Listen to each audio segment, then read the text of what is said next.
This week's design and build is a sculpture. Here it is, almost finished. In the beginning, I knew the story it wanted to tell, but not what it wanted to be. Difficult story to tell. Didn't have a way to get started.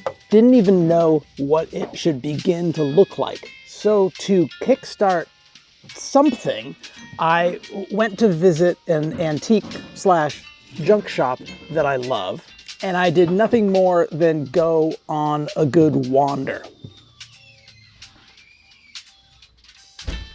Wandered for a long time, and eventually came upon some trophies. And for the task at hand, the sculpture to make and the story to tell, a trophy is absolutely perfect.